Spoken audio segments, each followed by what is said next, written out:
Hace 65 años ocurrió una de las peores tragedias en la historia del cine mexicano. Pedro Infante, el máximo ídolo de México, murió en un accidente de aviación en Mérida, Yucatán.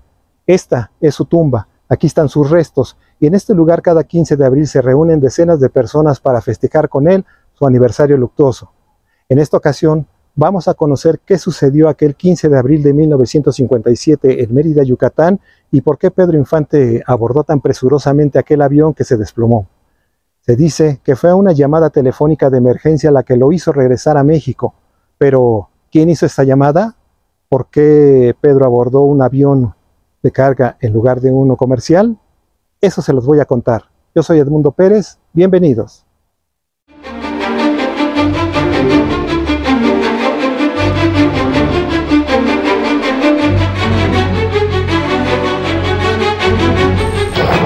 Historias, mitos y tragedias del cine mexicano con Edmundo Pérez.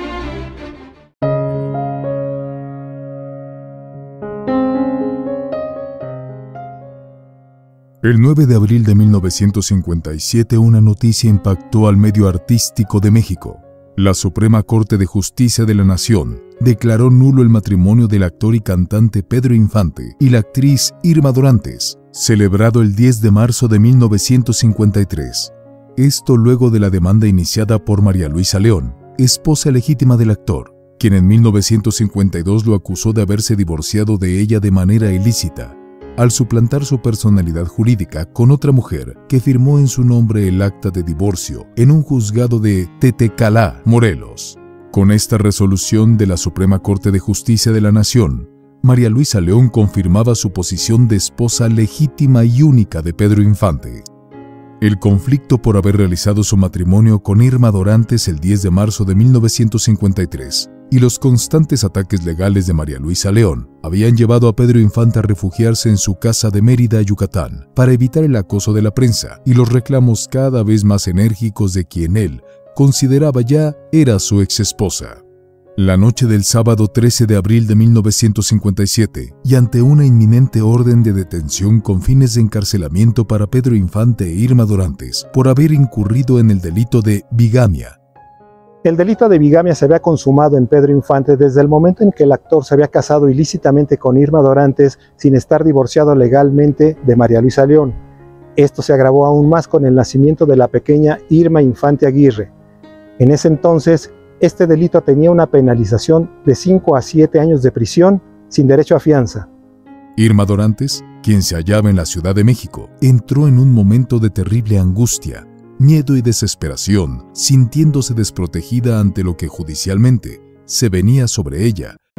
De inmediato tomó el teléfono y llamó a Pedro Infante, quien permanecía en su casa de Mérida, para pedirle que regresara a México para estar con ella y su pequeña hija Irma y protegerlas. Lamentablemente, Pedro Infante tenía una actuación la mañana del domingo 14 de abril en Quintana Roo, por lo que no pudo regresar a la Ciudad de México durante las primeras horas de esa mañana, y aunque lo intentó al estar nuevamente en Mérida, luego de su compromiso artístico, no logró conseguir un boleto debido a que al ser inicio de Semana Santa, todos los vuelos comerciales estaban saturados. El regreso se veía prácticamente imposible, pero la tarde de ese domingo 14 de abril, Pedro supo que al día siguiente saldría un avión carguero de la empresa TAMSA, Transportes Aéreos Mexicanos, con destino a la Ciudad de México. Dada su amistad con el capitán Gerardo de la Torre, quien sería el encargado de realizar este vuelo, Pedro Infante logró que el piloto le cediera su lugar en este viaje, el cual, sin imaginarlo, sería el último de su vida. El lunes 15 de abril de 1957, Pedro se levantó muy temprano. Desayunó ligero, pues pensaba almorzar con Irma Dorantes una vez que llegara a la Ciudad de México. Antes de las 6 de la mañana, abordó su motocicleta Harley Davidson de color rojo y se trasladó al aeropuerto de Mérida. Su atuendo personal consistía en un pantalón de corte vaquero de gabardina color café, chamarra corta con botonadura de plata tipo ranchero, gorra de aviador, anteojos verdes con aros de oro macizo, camisa en color beige y botas vaqueras. Se sumaba a lo anterior una pesada esclava de oro que colgaba en su muñeca derecha y un reloj ultramar de 21 joyas. En su dedo anular de la mano derecha tenía un anillo de oro con brillantes incrustados que le había costado 25,000 pesos. A las 7 de la mañana, Pedro arribó al hangar de Tamsa en el aeropuerto de Mérida, donde se alistaba el enorme tetramotor Liberator Bull T B24J, matrícula XAKUN, que por viajar sin escala directamente hasta la Ciudad de México, llevaba a su máxima capacidad sus tanques de combustible. Era el vuelo número 904 del XAKUN y transportaría 6 toneladas de pescado con las que se surtiría a la Ciudad de México para la celebración de la Semana Santa. El vuelo lo emprenderían 3 tripulantes: el piloto Víctor Manuel Vidal Lorca, el copiloto Pedro Infante Cruz y el mecánico de aviación Marciano Bautista Escárraga. A las 7 de la mañana con 35 minutos el avión XAKUN despegó de la pista número 10, desplazándose a más de 250 km por hora, mientras sus 4 motores rugían de manera estrepitosa. 10 minutos después, según registros de la compañía aérea Tamsa, la nave comenzó a tener problemas, se balanceaba, perdía altura y comenzó a presentar fallas en uno de sus motores. La emergencia llevó a los tripulantes a intentar regresar al aeropuerto de Mérida, pero el tetramotor Tamsa se enfiló a gran velocidad sobre las calles del centro de la ciudad. En instantes, la aeronave, a una velocidad de más de 350 km por hora, se desplomó sobre un predio ubicado en la esquina de las calles 54 y 85. Una gran explosión anunció la fatal tragedia. Los restos de la aeronave quedaron esparcidos en el traspatio de una pequeña vivienda y en la parte posterior de una tienda de abarrotes llamada La Socorrito, ubicada en la propiedad del señor Emilio Canto, en el número 642B de la calle 54, a escasas 25 calles del aeropuerto de Mérida. Operadores de Tamsa y socorristas salieron inmediatamente hacia el lugar del accidente, pero el impacto y la consiguiente conflagración fueron brutales, impactantes, por lo que se hicieron nulas las esperanzas de encontrar aún con vida a los tripulantes. Debido a que los tanques de combustible estaban a su máxima capacidad, sobrevino un impresionante incendio y 2 explosiones que arrojaron partes del avión a varios metros del centro del accidente. A las 7:55 de la mañana, un destacamento de soldados pertenecientes a la tercera compañía del 36º Batallón se presentó en el lugar para acordonar el área. Sin embargo, tuvieron que esperar todavía un rato debido al intenso calor que se sentía en la zona. En unos cuantos minutos, una superficie de aproximadamente 500 metros quedó reducida a cenizas. Al lugar hicieron su arribo también los miembros del escuadrón de socorristas de la Cruz Roja, atendiendo a varias personas que habían quedado heridas luego de ser alcanzadas por las llamas. Una jovencita de nombre Ruth Rosel Chan, de 18 años de edad, y que en ese momento se encontraba lavando ropa en el patio posterior de su casa, fue materialmente cubierta por las llamas del avión, muriendo en medio de una terrible agonía y cuyos gritos de dolor fueron ignorados ante la confusión. Su madre, Esther Chan de Rosel, al escuchar la explosión, corrió hacia la calle para protegerse, pero se había olvidado por completo de su hija Ruth. Elementos del Departamento de Averiguaciones Previas y efectivos de la Policía de Mérida, encabezados por el presidente municipal de la entidad, Benjamín Góngora Triay, llegaron al lugar para realizar las diligencias y la recolección de cadáveres. El cuerpo del admirado actor y cantante Pedro Infante fue localizado calcinado y mutilado entre los escombros del avión, pero pudo ser identificado por la esclava de oro que llevaba en su brazo, que quedó desprendido, así también por el anillo y reloj ultramar, que, no obstante las altas temperaturas, no lograron fundirse. La autopsia al cadáver de Pedro Infante determinaría que el ídolo presentaba fracturas en ambos fémures y peronés, desmembramiento del brazo izquierdo y la columna vertebral con 2 fracturas, costillas rotas y el cráneo prácticamente deshecho, aunque aún permanecía pendiente de uno de sus huesos frontales la placa de platino que le había sido colocada luego del accidente aéreo que sufrió en 1949 en Zitácuaro, Michoacán.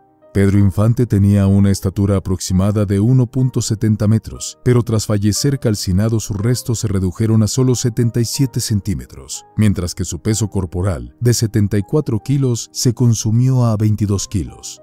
Su certificado de defunción expedido con el número 137.067 asentó que su cadáver presentaba muerte por atricción total.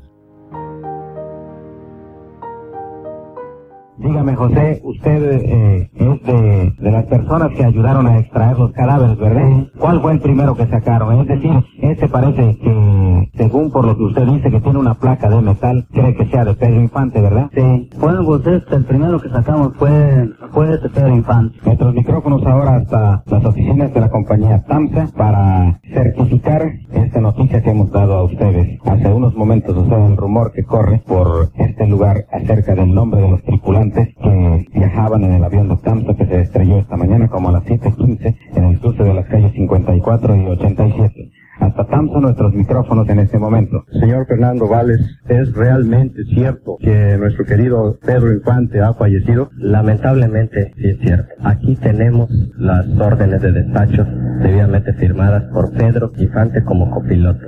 Desgraciadamente, XCMH Radio Mérida confirma en una forma oficial la muerte de nuestro querido actor Pedro Infante. Desde entonces, Irma Dorantes guardaría por más de 50 años un sentimiento de culpa por haber hecho que Pedro Infante regresara a la Ciudad de México en aquel avión en el que trágicamente perdió la vida. El cuerpo de Pedro Infante, mutilado y envuelto en una lona, fue depositado en una pequeña caja metálica que fue soldada y después trasladado a la funeraria Pérez Rodríguez, donde fue colocado en un ataúd con motivos florales para luego ser trasladado a su casa, donde, irónicamente, apenas unas horas antes, había salido gustoso rumbo al aeropuerto, sin imaginar que le esperaba un trágico final. El féretro de Pedro Infante fue velado en su casa de Mérida hasta donde llegó Irma Dorantes, quien no se despegó del féretro del hombre que la había hecho feliz.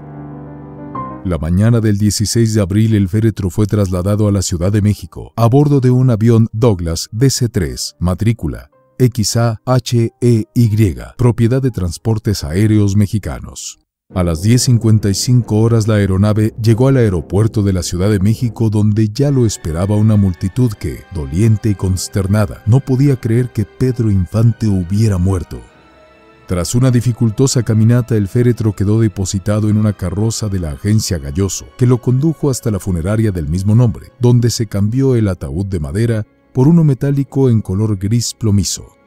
Una vez realizado esto, fue llevado hasta el escenario del Teatro Jorge Negrete, donde se realizó el velatorio, el más impactante y triste de que se tenga noticia en la historia del cine mexicano.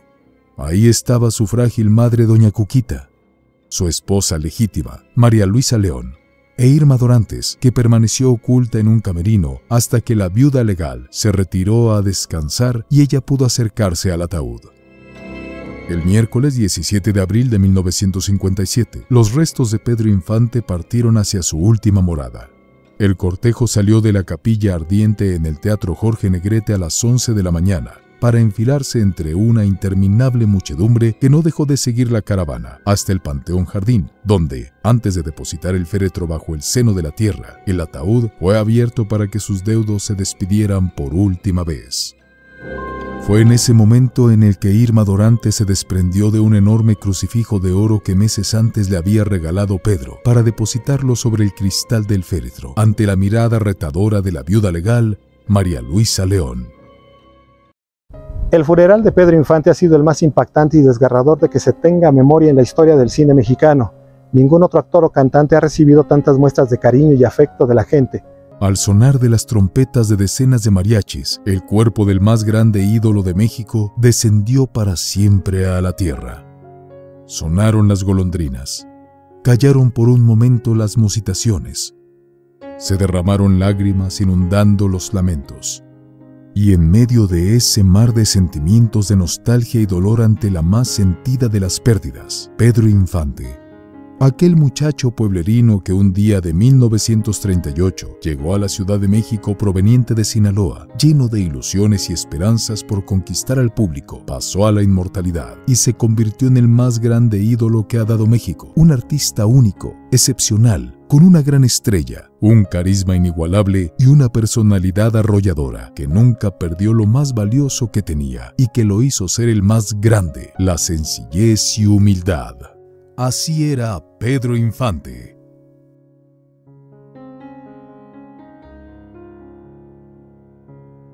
Si quieres conocer más de esta y otras historias del cine mexicano, suscríbete a este canal, dale like al video y toca la campanita para recibir las notificaciones. Y no te pierdas los más impactantes relatos, crónicas y nuevos videos.